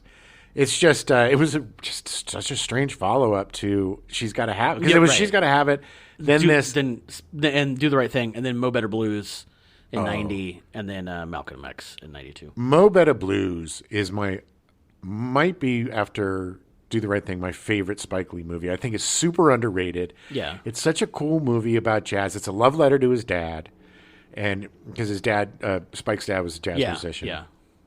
And Giancarlo Esposito is kind of the rival to Denzel's, jazz guy. Yeah. And it is, if you haven't seen that movie and you're a Spike Lee fan or a Giancarlo Esposito fan or a Denzel Washington fan, see it, because it's such a different movie for Spike, and I think one of his best movies. Yeah. I actually, this is funny, one of my favorite Spike Lee movies is Inside Man. Oh. Because it was totally against everything he's done. Like, it was such a weird right turn, but it was so good. It was done well. It's interesting to see Spike do other people's scripts, like 25th Hour. Yeah. Not a great movie, but a very interesting movie. Right. And I'd say same thing. Inside Man was really... It was fine. I mean, it was flawed. Sure, but it was a good Hollywood movie. Directed it very well. Very well. Spike's a genius. Yeah, he is. Esposito has appeared in dozens of movies since Harley Davidson, The Marlboro Man. He's been nominated for a number of Emmy Awards, but hasn't won, and has never been nominated for an Oscar. Huh. I am outraged by this. Yeah. Well, I don't know what he would have been nominated for an Oscar for, but definitely Emmys. The last Emmy he got nominated for was for The Mandalorian. Really? Actually. Yeah, he did not win. He was so good at that. But he got nominated for that. You're right. Maybe his Oscar-worthy movie hasn't happened yet. Sure. It's just really funny, too, to see the beginnings of Giancarlo, where he was just like this wide-eyed, total energetic guy that just pops in. So much energy. To morph into being the consummate bad guy. Yeah, the Gus Fring of the I'm doing everything with impeccable timing. Yes. Yeah. And also in Mandalorian playing the bad guy. He's really good at playing the heavy now. Yeah. He's such a good actor. Well, he's been doing it forever. He has. And he's and it's just great to see him. I always love to see an actor who is so talented and has had such a long career finally get what they deserve. Yes. Get the accolades and get the recognition. Yeah, this guy deserves to have a career until the day he dies or the day he wants to retire. Yeah. He's earned it. So, speaking of that, he's definitely still earning it. He'll be in 4 features in 2024. Oh, wow. Including Abigail, the horror movie about the kidnappers kidnapping a vampire child. Interesting. If you've not seen the trailer for that, it looks great. Good. I haven't. It looks like schlocky goodness. It's literally just like they kidnapped the wrong person. And then she has the biggest needle teeth I've ever seen. And it's just like, All right. It looks really fun. I remember. Maxine, the final installment of the X trilogy from Ty West. I saw the first one of that. I haven't seen either of those. X and then it's named after the character. The character. I can't remember her name. Maddie or Haley or something like that. something. I've not seen any of those. I've heard they're really good, but I saw X. X was great. X to me had this really cool original Texas Chainsaw Massacre vibe. It really caught that 70s horror film. Really, this guy is great in terms of like old school horror. Ty West is awesome. Yeah. So I need to see the sequel, which name we can't remember. It's like Maxine, it's like Abigail, Addie, or something. Anyway, no, we're idiots. Now, if there was only a device we could use to look up things. Yeah. But yeah, and I'm definitely going to watch that. And now that I know that he's in the third one, I'll see that. I saw the trailer for that. It looks really good. Yeah. He's also going to be in The Electric State from the Russo brothers, who did all those Marvel movies. The good ones. Yeah. And he's going to be in Megalopolis, the long-fermenting indie film from Francis Ford Coppola. Oof, yeah, I just read an article on that this morning. Screened for... Cautious. Bad. I'm still going to see it. Bad. Everybody's saying bad. Look, I love Francis Ford Coppola. I love him, but he got broken, and he hasn't made a really good movie in the last 30 years, unfortunately. Well, we were talking a couple days ago about that Ripley, the new Netflix miniseries based off of the Patricia Highsmith novels. Right. And the first reviews I read were awful, and then everything since then has been like, yeah, this is doing things that like movies like Saltburn wish they could. And I'm like, oh, okay. Like I'd rather see it. and then decide. Yeah. But my only real issue with that is that they are supposed to be in their early 20s, and they're not. No. Like, obviously not. But Giancarlo Esposito will also be in 3 TV shows in 2024 because the man never stops working. Moon Girl and Devil Dinosaur, Marvel animated show, doing some voiceover. Sounds cool. The Gentleman on Netflix from Guy Ritchie, which is out already. Have you watched that? I have not watched it yet. I'm going to watch it before we get to the Stepdad show. Okay. And he's also in Parish, a crime drama currently airing on AMC. Good for him, man. Yeah. The more Giancarlo Esposito, the better. Exactly. Vanessa Williams was cast as Lulu Daniels, the ingenue in the weird rock and roll bar. So weird, because apparently she slept with Harley, which made her husband, Jack Daniels, very unhappy. Yeah. But now they're married. There was the weirdest fight. It was very odd. I mean, he literally threw him out a window in like 3 stories into a car.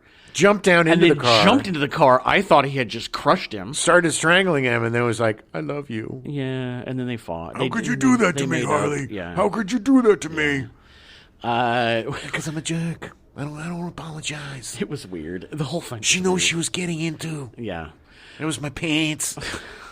Williams gained recognition as the first African-American woman to receive the Miss America title when she was crowned Miss America in 1984, but in true 80s misogynistic fashion, she was forced to resign her title amid a media controversy surrounding nude photographs of her being published in Penthouse magazine. Yes, the things she did when she was young and that were never published. Could not. They said, nope, we can't have a black Miss America, so they had to begrudge her as much as possible. So it was misogynistic racism. Yeah. Nice. I mean, both. Yeah. Big double whammy there. 32 years later, Williams was offered a public apology during the Miss America 2016 pageant for the events. Hopefully she said F you. I hope she did too. Didn't matter, Vanessa Williams. You can't keep her down because she would, in 1988, release her debut studio album, The Right Stuff, with 2 singles that showed decent success. Yeah, look, she overcame all that BS because I think people were sympathetic to her because that whole thing was just a railroad. It was disgusting. It was, again, going back to like a current affair, an Inside Edition, just trumping all this stuff up and like making it like, slut-shaming her. Yeah. And just, it was disgusting like, back then. Yeah. Whatever. She can do whatever she wants. With her second and third studio albums, The Comfort Zone in 1991 and The Sweetest Days in 94, she saw continued commercial success and received multiple Grammy Award nominations. Good for her. She has released 2 other albums since then. Her first feature film debut was in The Pickup Artist in 1987, written and directed by Academy Award-winning writer James Toback, who won for Bugsy, writing Bugsy, starring Molly Ringwald and Robert Downey Jr. He's got a lot of interesting things to say about Robert Downey Jr. Oh yeah, because they did a few movies together back, before Downey got sober. But right. He was saying that. And this is just him. This is not me saying this. But he was saying that once Downey got sober and his wife, who completely controls his life, like micromanages it down to the second, like wouldn't allow him to do indie stuff anymore because it was just, this was around the time of, Iron Man, and it was just like nothing but blockbusters. Right. And it was really heartbreaking because they were good friends. Yeah. And they had done a lot of collaborating together. And honestly, some of Downey's best work was with this guy. Oh, yeah. And so I get it, but it just seems, and it does make sense that, because everything that Downey Jr.'s done since then has been completely manufactured, and it's all, Dr. Dolittle and right. All these big giant movies and trying to get franchises. Huge budget movies. Yeah. He won the Oscar, right? Yeah, he did. For Oppenheimer, Did not like him in Oppenheimer. Yeah. Thought he was a cartoon villain. Makeup doesn't make a character. No. But apparently wins you an Oscar. Yeah. Williams would appear in a handful of TV movies before being cast in Harley Davidson, The Marlboro Man. Williams has continued to have a flourishing career, appearing in numerous TV shows and features, as well as doing Broadway work. Great. She was actually played, I think, Elphaba in Wicked. Not the original cast, but eventually on Broadway she was playing in Wicked. Very cool. Yeah, she's good. She's great. She most recently can be seen in the Robert Carlock and Tina Fey TV show Girls 5 Eva, which just released their 3rd season. That looks really funny. That's been on my list for a while. I have to watch that. I did not realize that it was Robert Carlock and Tina Fey. I'm a huge fan of Unbreakable Kimmy Schmidt. Oh, yeah. Well, and Paula Pell is one of the funniest human beings ever to grace the earth. Yeah. She is she used to write for Saturday Night Live. Yeah. She's just this absolutely hilarious wrecking ball of a human being. I absolutely adore her every time. I do not like watching interviews because, like I said, I want to know. Right. I don't like to know stuff about actors I like. Comedians, authors, politicians, that's a different story because they're usually talking about something. But I love watching on talk shows because it's all shtick. It's very funny. You know, it's not like she's coming out there to tell her tales of woe. Right. Oh God, I love her so much. Yeah, that's been on my list for a long time. I need to get into it. Yeah, same. Tom Sizemore was cast as Chance Wilder, the bad guy. Sizemore appeared in 4 movies in 1989. He was so skinny in this one. Oh my God, so skinny. He must have been in his methamphetamine phase. Coke skinny, yeah. He was in Lockup, starring Sylvester Stallone. Yeah, it was a movie about me in prison. Rude Awakening, a comedy starring Cheech Marin and Eric Roberts. That was actually pretty... Do you remember this movie? No. So this was around the time when everybody was making movies about flower children in the present. Yeah. And somehow Eric Roberts and Cheech Marin were like these hippies that disappeared for a while. Yeah. And then came back into real society. And it wasn't great. But Cheech Marin was really funny. Yeah. And it was just, there were so many of these movies that were like, there was one with Dennis Hopper. There was one, with Mel Gibson. It was either counterculture people who like did a bombing or something, back in the day. Right. Somehow running from the law, or flower children frozen in time or something, and somehow then thawed out in missing 50 or 20 years, and then suddenly fishy out of water. Oh, peace and love, brother. Oh, he was also in Penn and Teller Get Killed. Have you seen Penn and Teller Get Killed? Oh yeah. I was a hair's breadth away from buying that on DVD yesterday because it's not available anywhere. Really? It is the most bizarre movie. Oh my God, yeah. But the ending is so messed up. I love them so much. So good. I mean, I shouldn't say good because the movie's really not good. No, but it's interesting. And look, I've seen them a few times. I once, when I saw them, there was like a reception afterwards, Mm-hmm. And so we were hanging out with Penn and Teller, and Penn, the one that doesn't talk. No, Teller. Teller, who doesn't talk. Yeah.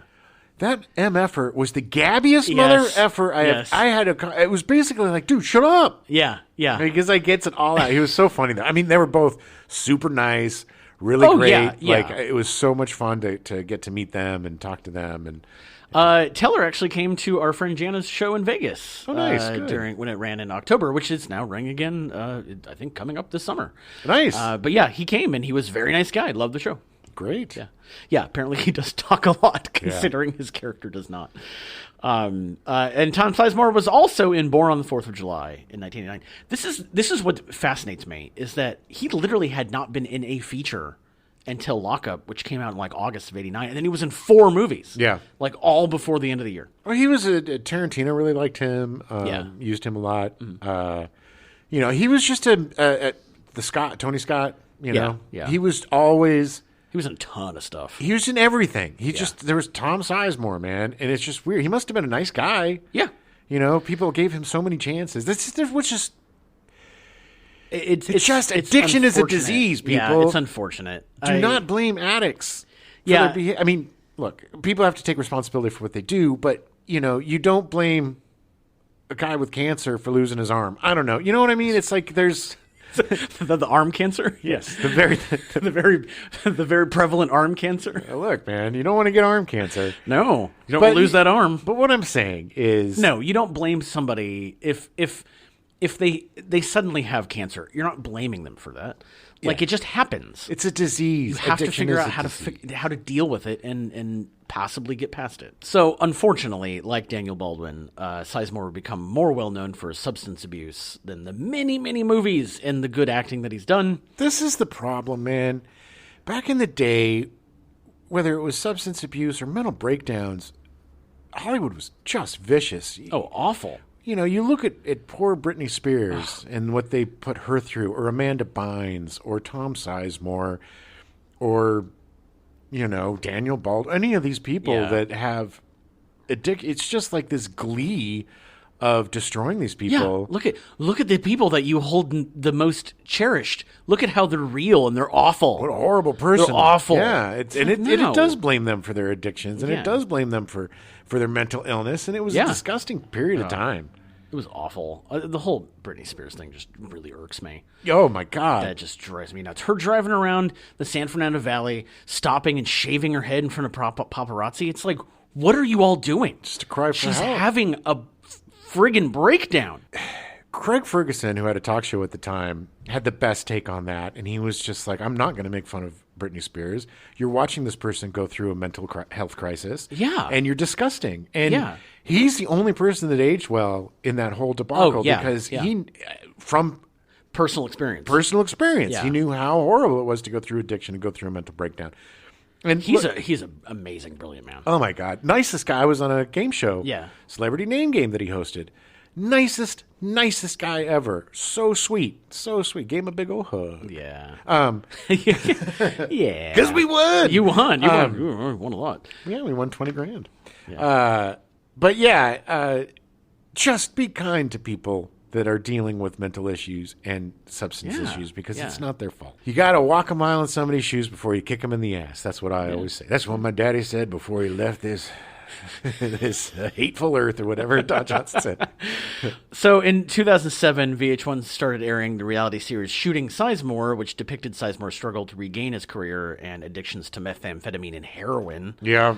Sizemore also participated in other reality series related to his addiction, including Celebrity Rehab with Dr. Drew and Celebrity Rehab Presents Sober House. That, again, my God, what... Yeah, hey, here's a bunch of people that are addicted to stuff. Let's all throw them in a house and film it. Yeah, that's what killed... Jeff Conway. I mean, that's what eventually killed him, was being on these stupid shows. And the pressure of that, too, while you're going through all of this in a fishbowl. And people are like, well, they decided to sign on. Well, these people weren't in their right minds to sign on, you know? It's just exactly. F you, Dr. Drew. All of those shows are very awful. So Sizemore was in 11 movies in 2022. I mean, literally 11 movies, and had 3 movies released after he died. On February 18th, 2023, Sizemore suffered a brain aneurysm at his Los Angeles home and was hospitalized at Providence St. Joseph Medical Center in critical condition. On February 27th, Sizemore's representative issued a statement indicating the doctors had determined that there was no further hope for Sizemore to recover and had recommended end-of-life decisions to his family. He ended up dying on March 3rd, 2023 at the age of 61. Oh, that's so young. And was he sober at this point? Was this just life catching up to him? Yeah. I think at this point he was. I think he'd been sober since like 2019. Yeah. It was a lifelong struggle for this poor guy. He did I think he got arrested for drug paraphernalia in 2019. So I think after that, that guy had a lot of anger issues. He had a lot of stuff going on. But he was so good at the parts that he played. Oh my God. He was so good. He was amazing in Saving Private Ryan. Yeah. And in all the not Tarantino, all of the Oliver Stone movies he was in. I mean, he was in so many Oliver Stone movies. Yeah. And he just was he always delivered, you know, because there was always that little bit of it was he that little bit of crazy. Yeah, it's like you don't know what's going to happen with him. You know, it's like it was unpredictable. But he, again, just it just sucks. Yeah. So other notable actors in Harley Davidson and the Marlboro Man, Robert Ginty, the helicopter pilot who was the lead in The Exterminator in 1980. Tia Carrere. Well, no, he was in that, and he was also in Loverboy. Oh, yeah. With Patrick Dempsey. Yeah. He was a staple in a lot of 80s movies. Yeah. He looks super familiar. He's just got that weird face. Yeah. Tia Carrere, who most people will know from Wayne's World. Big John Studd is Jack Daniels, who was a pro wrestler. Big John Studd, yep. He was huge. He was married to Lulu Daniels, Vanessa Williams, which was such an odd couple. So weird. Because it's like his character, he was like, part of it was Big Dumb Lenny from Of Mice and Men. Yeah. But then he was also kind of, they didn't know what to do with this poor guy. No, he wasn't written terribly well. And the Really? fact there was only one scene between the two of them. Like they're married and they showed affection one time. And Yeah, that was it. and the whole thing was like, it was all there for him to be like, I can't do it, guys, because the wife won't let me. And then he does it, and you don't tell her, and then bang, bang, bang, he's dead. Julius Harris was the old man Giles, who he was owned the bar, the bar that had the plane crash into it. Yeah. Yeah. Well, he was in everything, man. That guy, once you see his face. Oh, yeah, yeah. He was probably most well known for blaxploitation films like Superfly, Black Caesar, and Hell Up in Harlem. He was also in that James Bond movie that took place in was it Louisiana, that had all the voodoo and had the crisp and clean, no coffee. I don't remember that. I don't remember that at all. Yeah, he was in that. Okay. Eloy Casados as Jose Cuervo, who played Ishi in the NBC TV movie Ishi, The Last of His Tribe in 1978. Okay. He was the guy who couldn't talk because he got his throat cut. Yeah. Kelly Hu, cast as Susie. She was the convenience store clerk. Right. That Harley Davidson saves from the guys who have the giant, expensive guns. Yeah, the guy that has like these 2-bit hoods who are robbing some convenience store for $15 have like a $5,000 Desert Eagle pistol. Huge gun. Yeah. This was we're in the middle of the fetishization of guns. This is showing you how far that these movies have gone from 86 and Running Scared, where they stop two guys that have makeshift like pop guns that could still hurt, and kill you. But they literally built them themselves to these Desert Eagles that are... Because apparently in 1996, it was all the rage. Well, 38s were the police standard gun for years and years and years, and that's what they used. It was just, people didn't have these giant guns with laser sights. Not even then. I mean, the two hoods that they catch, that they have zip those guns. like zip guns. Yeah. I mean... Those were realistic bad guys because they had zip guns. Exactly. They didn't have the money to buy a $1 million didn't have pistol. $5,000-$6,000 gun. But even that one, they jammed in those Uzi pistols. Oh, well, yeah. I mean, but that was the Jimmy Smiths and the higher up. Anyway, listen to our Nothing Scared. Nothing Scared. Listen to a Running Scared episode. Kelly Hu actually made her debut in Friday the 13th Part 8, Jason Takes Manhattan in 1989, which I always forget that movie was still in the 80s. Yeah. They made so many of those. I know. She's actually had a long career. She's doing a lot of TV work now. Yeah. She was Miss Teen USA in like 86 or 87 or something. Got a couple of beauty queens in the cast. They didn't give, let's be honest, they didn't give Vanessa Williams anything to do except sing. At least she got to sing. Yeah. Branscombe Richmond is Big Indian, who Don Johnson accidentally knocked out with a billiard ball in their fight scene. For reals? He actually hit him for real. Oh, no! They didn't use a fake? Apparently not. What a bunch of dummies. But yeah, he actually got knocked out. Poor guy. He's been in a ton of stuff. Like he's another one of those character actors that you see all the time. Yeah, I remember him most from Renegade. Yeah. With Lorenzo Lamas. I think I was on Renegade as an extra, or I worked a day as a PA. Oh. Yeah, this guy was super nice. Yeah. Lorenzo Lamas, not so much. Yeah. But maybe he was just having a bad day. That's true. Sven Ole Thorsen as David. He was another one of the Trenchcoat Mafia. Mafia guys. Better way to say it. He is close friends with Arnold Schwarzenegger, and he's appeared with him in a handful of movies. Oh, he's a good friend of mine. Sometimes he was my stunt double. I always appreciated him as in The Running Man as he's the big like guard with the tiny little accountant dude. He's like, you gotta sign this, and then he jams it in his back, and the guard's like, nah. I love Sven Thorsen. Anytime he ever showed up, he's just got like this mischievous look on his face. Yeah. He looks like he's a lot of fun. Yeah. I just want to have brats and beer Oh yeah, with him and Schwarzenegger. With him and Schwarzenegger, he could bring his goat and his donkey with him. I get those treats. I swear, man, I'm sorry about the speed bump, but I can't stop watching videos of Arnold with his little animals? baby. Is not baby, but his miniature Goats? No, they're not goats. He has a miniature horse and a miniature donkey. Oh, yeah. Okay. And they're always at the table with him, and he's like eating, and he'll feed them, and be like, "This is mine." But it's the very weird YouTube rabbit hole you've gone. It's the cutest thing I've ever seen, man. It makes me love Arnold so much more. They're just with him all the time. These two things. It's it's adorable. I want that life. I just want a house with a bunch of animals and no humans. Yeah. Well, you can come. Wow, thanks. I was going to say thanks, man. Wow. Yeah, you and Phoebe can hang out because she likes animals too. The Rockin' soundtrack featured music from Copperhead, Peter Frampton, Shooting Gallery, L.A. Guns, Waylon Jennings, and Vanessa Williams. Really? And Bon Jovi, although it wasn't included on the actual soundtrack. He's a cowboy, waiting to ride. On a steel horse I ride. I don't know the opening of this opening, yeah. Bon Jovi's very handsome. He is. My favorite thing that Bon Jovi ever did, it was a really bad movie. It was that submarine movie. U-571 or something. Okay. And the best... He was in that? Mm-hmm. And the best part about that movie is he gets hit with like a cannonball or something, and it blows his head, like literally takes his head off. And it was like, yeah. Why do you hate Bon Jovi? I don't hate Bon Jovi. I don't like his music. But I like Bon Jovi as a human. Yeah. He's very handsome, and of course he's talented, but I never got...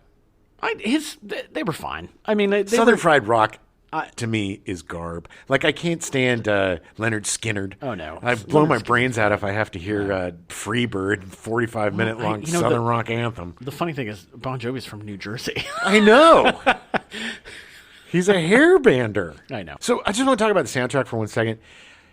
The weird thing about this movie, and this is what I noticed, is there's so little music in it. Yeah. Yeah, there's parts where it's like, what? Why is it so quiet? I thought something was wrong with the soundtrack. It was like, oh. And I think if they would have had more music, an actual soundtrack, it might have propelled the movie a little bit more and given it some more energy. I don't think they even had somebody actually score the movie. They did. I forget his name. It was something weird. Oh, it was like Basil Polidorus. Sure. Yes. Actually, Basil Polidorus. That's amazing. I don't know why I remember that. Because it's such a weird name. But yeah, but it was so... there was definitely innocuous. It was not edited properly. The music was not edited properly, and I don't know because there was definitely times where I was like, well, maybe we should check it and see if it's bad. Like I don't. It was just odd. Odd. I think that was part of the problem with like how it felt weirdly paced and how it just felt kind of weird. Yes, I agree. It's because there was no musical accompaniment to tell us how to feel. Yeah, I got to have a guidepost. Exactly. So the film only made $7 million from a $23 million budget, making it a huge flop. Oh, yeah. Critics weren't very kind either. Owen Gleiberman of Entertainment Weekly rated it a C+ and called it a kinetic formula shoot-'em-up, engagingly junky entertainment with a healthy sense of its own ludicrousness. Actually, that sounds kind of positive. Yeah, and it's not all that wrong. It's, again, it should have just been a straight Western. I agree. Vincent Canby of the New York Times wrote... Mr. Rourke and Mr. Johnson handle their roles with more ease and humor than can be accommodated by a movie so stuffed with mindless fistfights, gunfights, helicopter chases, explosions, and leaps from tall buildings. All right. He liked them, didn't like the movie. Yeah. Yeah. That's pretty spot on. Sure. Again, this is not a good movie. No. There's reason why they called guilty pleasure. Johnson and Rourke have spoken negatively of the film. Rourke cited the film as the beginning of his decline in mainstream Hollywood. He only did one other movie after this before he started boxing again. Oh, wow. So, Johnson, while promoting the film, gave a tongue-in-cheek interview where he was quoted as saying, "If you're a fan of mindless action, if you don't have a single brain cell in your head, this is the film for you." I distinctly remember him. It was like he was at on a press junket? No, it was like on the red carpet or something. Like I remember him just being like then kind of laughing and walking away. Well, he's always been pretty honest about what's going on. I think for me, part of the issue is that we covered this after Tango and Cash. Sure. And Tango and Cash was just so joyous Yeah. and so ridiculous. And this just was kind of lackluster. Well, because unfortunately, the two main characters aren't as joyous and boisterous and fun as Tango and Cash, or even Running Scared. Yeah, yeah, Because yeah. even though they were best buddies and, we saw that bond, and especially at the end when they gave each other hugs, it just, I didn't understand why they were friends. Yeah. I knew why Billy Crystal and Gregory Hines were friends. I knew why Tango and Cash were together. Yeah. I mean, we saw them come together, yeah. But this, it just kind of starts and ends with Mickey Rourke on his bike. Yeah. Picking up the girl from the picture. Somehow. Made no sense. No sense. It's like, what? Is this mystical? Yeah. It's like a weird, did this movie actually happen? Yeah. Did it? I mean, it did. But it really depends on if you like Don Johnson and if you like Mickey Rourke. Yeah. And if you like goofy action. If you like Don Johnson, highly recommend watching this. Because he's great. And Mickey Rourke's great, too. He's a little more uneven. I think was kind of bored, it seemed. Yeah. I don't think he was not engaged. He was not challenged by the script at all. But again, it's not really his fault because they didn't give him a lot to do. There's not a lot of backstory. No. There's not a lot of, character development. It's just kind of, here's these guys. They have all these friends and love this bar. And then they decide, since the bar owes $2.5 million somehow, who's keeping track of that, by the way? You let it get that out of control because that's a lot of money back in the 90s. Yeah. They decide to rob a bank. They've never robbed a bank before, never killed anybody before. So it seemed really out. If these guys, because it kind of set it up like these guys used to be some sort of heist crew or something. Well, that's kind of what I thought, but then it was like, no, they're really not. They obviously, because Harley slept with Lulu, so obviously they've known each other for a while, and even from the end of the movie when. The Marlboro Man is like, hey, are you going to stay this time? Yeah. Or, why don't you come with me? No. And then they part ways, and it's like, that's it. It's then they'll see each other again in 3 years. They've done that 100 times. Exactly. He's a wanderer, Mickey Rourke. Unfortunately, the script was thin. They didn't really flesh out the relationship between these two guys. The script was just so lazy. And it's just sad, because there was a possibility of a really good movie. Yes. And it should have been a Western. It should have been two cowboys that ride together. Here's how I would have done it if I would have done Harley Davidson, the Marlboro Man. I would have had it be a full-on straight Western from back in the day. Yeah. I would have had Harley Davidson, Marlboro Man, and these other guys. They used to be, almost like the Red Dead Redemption crew. Yeah, a crew. Yeah. A crew of bank robbers or train robbers or whatever. They all broke apart. And, the guy that was their leader, opened up a bar. Yeah. And now, there's a land guy that's coming to grab the bar and take over the town. Right. You got a little bit of Pale Rider in there. And then these guys come in and, and you got a little bit of Magnificent Seven and, all this kind of stuff going on. Because it would have worked much better as a straight Western because you don't need a bunch of backstory or and the weirdness with it being set 5 years in the future, right? Making Burbank this weird international city airport with high rises and stuff. It was wait, this is all in 5 years. The Concorde now lands. None of it made sense. It was unnecessary. It was just totally unnecessary. Anybody who lives in Los Angeles or especially the Valley knows how tiny the Burbank airport is. It's the only airport in California or Southern California that you can literally walk up to 10 minutes before your flight leaves. Yes. And get on and leave. And one where you have to walk on the tarmac and walk actually, upstairs. There's no, And they also plane and deplane from both the front and the back and the of the front plane. And the back, it's the best airport in the world. It's great. I will only fly out of that airport. I'm just disappointed they changed the name from the Bob Hope airport. What is it now? Burbank Airport. Oh, poor Bob. But look, is it Tango and Cash? No. No. Is it even Running Scared? No. No.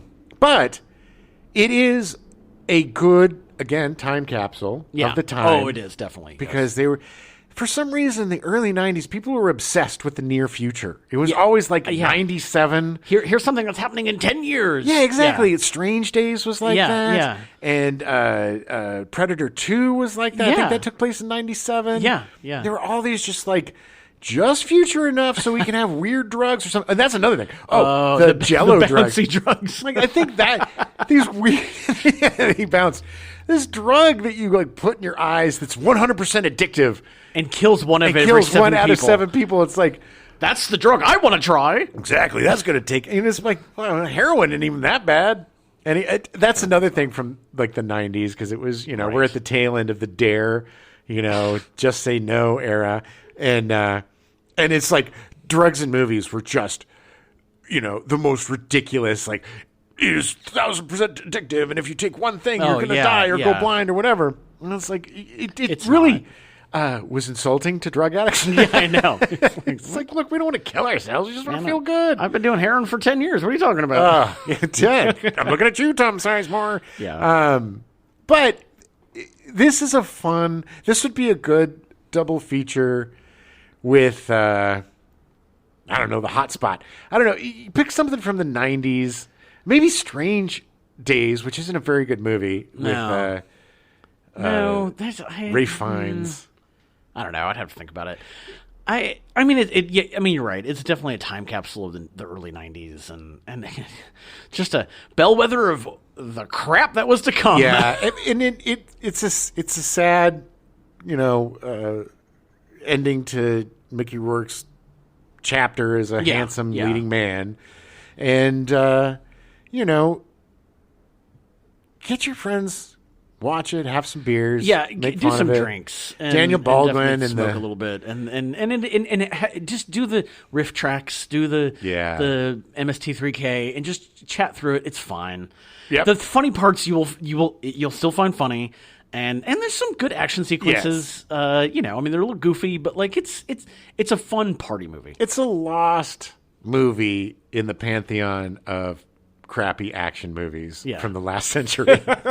And there's so many of them that it's easy to get lost. But there are definitely things to enjoy in this. And the number one would be Don Johnson, I think. That guy is just amazing. He's a treasure. I love him. But that's the end of the Other Buddies. That's our Other Buddies month. Yeah. We'll be back next week with our Stepdad show. Oh, yeah. Correct all the things we got wrong. Oh, my God. Daniel Baldwin's alive! So we'll see you then. Yeah. Hey.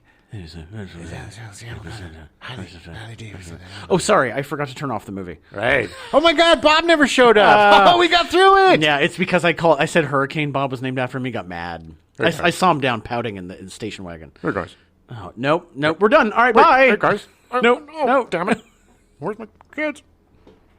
Rourke had been selected to the Actors Studio in his first audition, which, I'm going to say this wrong every time, Elia. Ugh. Daniel something. She's great, actually. She's great. But my God, they made her... Daniel Panabaker. Thank you. No, that's not her. Okay. No, but I know who you're talking about, but... that's not her. Wayne's World, party on, Hicksville.